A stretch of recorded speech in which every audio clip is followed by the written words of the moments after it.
Marketing Musts, written and narrated by Dave Hughes. Michael Jordan was cut from his high school basketball team. Henry Ford went bankrupt 5 times before he became a success in automobile manufacturing. Walt Disney was fired by a newspaper editor because he lacked imagination.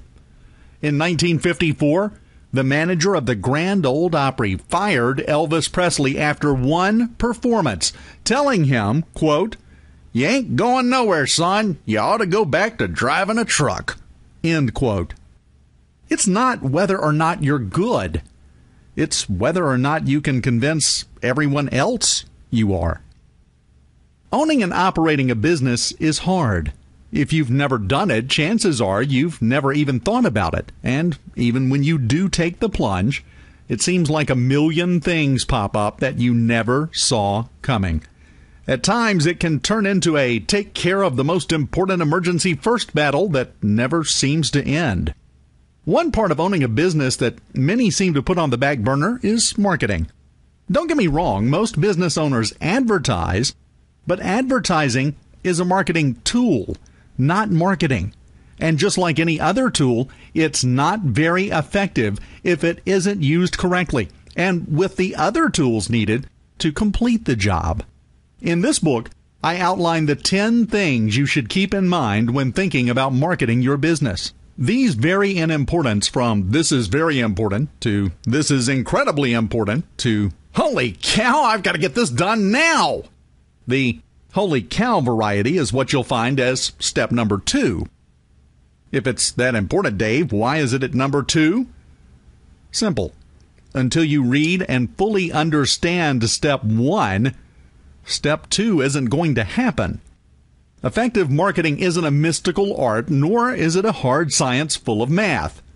It's worse. Effective marketing is a combination of the two.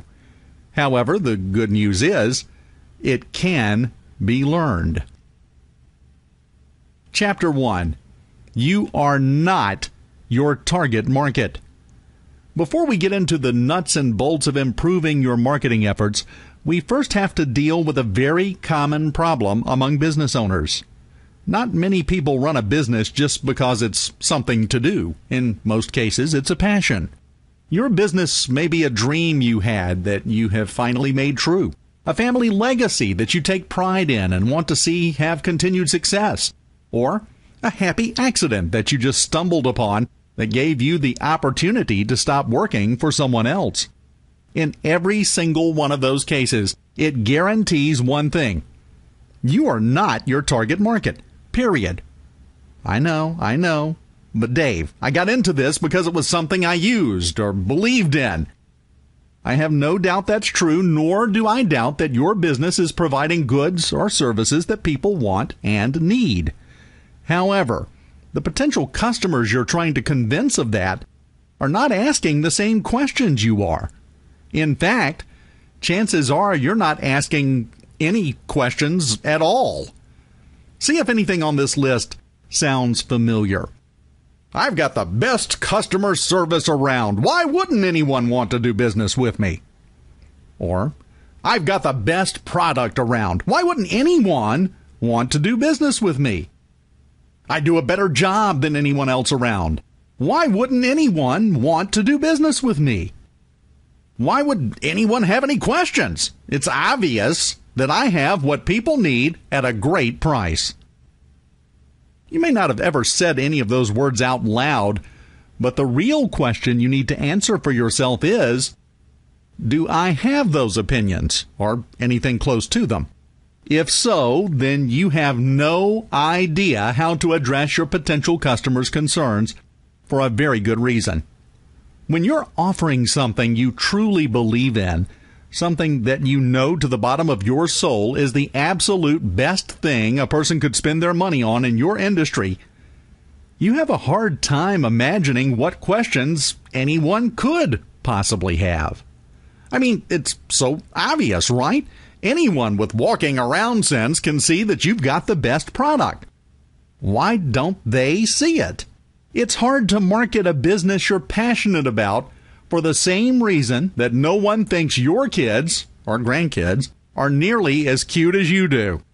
You love those kids with all your heart. They might make you mad some days. They may aggravate you at times, and there are days when you wonder if it wouldn't have been better to just get a dog.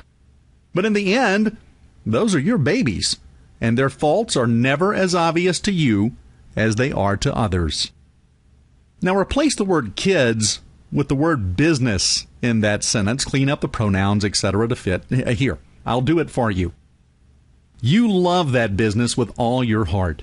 It might make you mad some days. It may aggravate you at times, and there are days when you wonder if it wouldn't have been better to just get a hobby. But in the end, that business is your baby, and its faults are never as obvious to you as they are to others. This can lead to a real problem when it comes time to market your business effectively.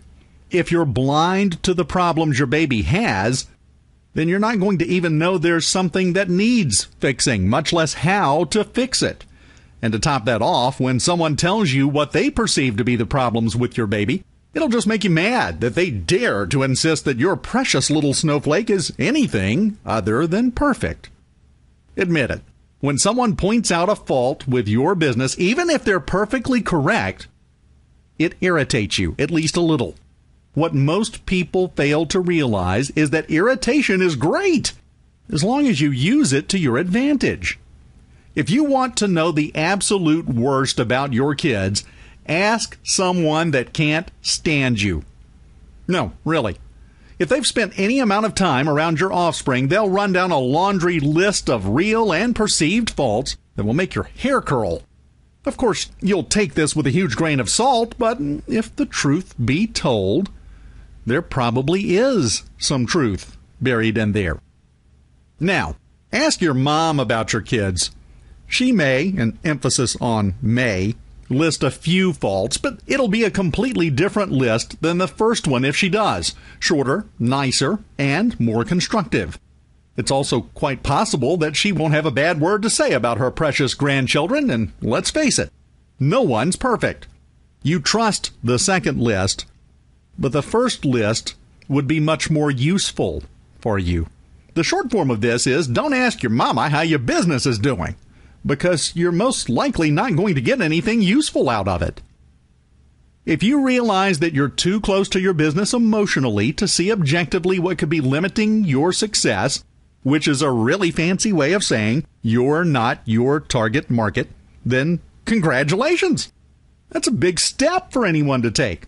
What is just as important, though, is realizing what to do about it.